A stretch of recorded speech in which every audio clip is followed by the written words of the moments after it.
صدیوں پہلے ایک ایسی زمین تھی جسے آج ہم ترکی کہتے ہیں۔ یہ زمین تھی پہاڑوں، وادیوں اور دریاؤں کی، جو انسانوں کی آنکھوں اور دلوں کو محصور کرتی رہی۔ یہاں کئی تہذیبوں نے جنم لیا اور بعد میں یونانی شہروں نے یہاں اپنی چھاپ چھوڑی۔ ٹرائی کا شہر اپنی مضبوط دیواروں اور بلند قلعوں کی وجہ سے مشہور تھا۔ یہاں کے لوگ بہت بہادر اور ہوشیار تھے۔ کہا جاتا ہے کہ ایک جنگ میں دیواروں کے پیچھے چھپ کر ایک گھوڑے کے ذریعے شہر فتح کیا گیا۔ یہ کہانی آج بھی انسانوں کو حوصلہ دیتی ہے کہ چالاکی اور صبر سے عظیم کام کیے جا سکتے ہیں۔ وقت گزرتا گیا اور ایک شہر تاریخی منظر نامے میں ابھرا۔ قسطنطنیہ۔ یہ شہر بازنطینی سلطنت کا دارالحکومت تھا، جس کی دیواریں مضبوط اور شاندار تھیں۔ صوفیہ کے سنہری گنبد آسمان کو چھوتے محسوس ہوتے تھے۔ یہ شہر علم، فن اور ثقافت کا مرکز بن گیا۔ صدیوں تک دشمن یہاں قبضہ کرنے کی کوشش کرتے رہے، لیکن شہر کی دیواریں ناقابل تسخیر سمجھی جاتی تھیں۔ لیکن تقدیر کے کھیل کبھی کبھی اچانک انجام لے آتے ہیں۔ 11ویں صدی میں مرکزی ایشیا کے ترک قبائل اناطولیہ کی سرزمین کی طرف بڑھنے لگے۔ یہ قبائل گھڑ سوار، بہادر اور ایمان والے تھے۔ انہیں جنگ میں اپنی مہارت اور حکمت کے لیے جانا جاتا تھا۔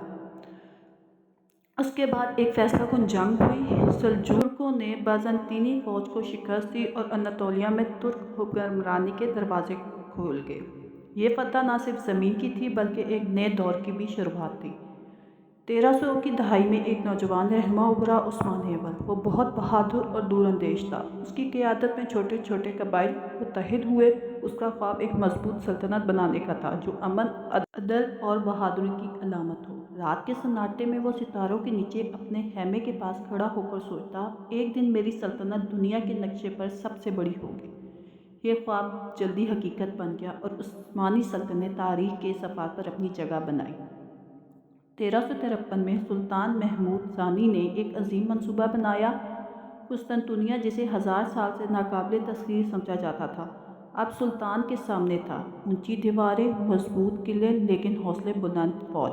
توپوں کی گرج، گھڑ سواروں کی دھاڑ اور فوجیوں کی چیخیں، سب کچھ ایک عظیم جنگ کی خبر دے رہی تھی۔ آخرکار چند دنوں کے بعد شہر فتح ہو گیا۔ سلطان نے نہ صرف شہروں کو فتح کیا بلکہ دنیا کے نقشے کو بھی بدل دیا۔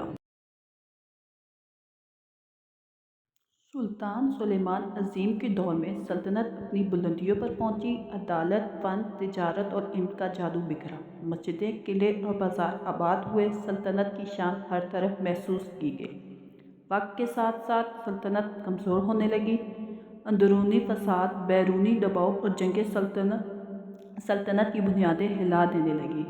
1923 تک سلطنت نے کئی صوبات دیکھی اور آخرکار عثمانی سلطنت کا خاتمہ ہوا۔ لیکن تاریخ ختم نہیں ہوئی۔ ایک نیا رہنما ابھرا، مصطفیٰ کمال۔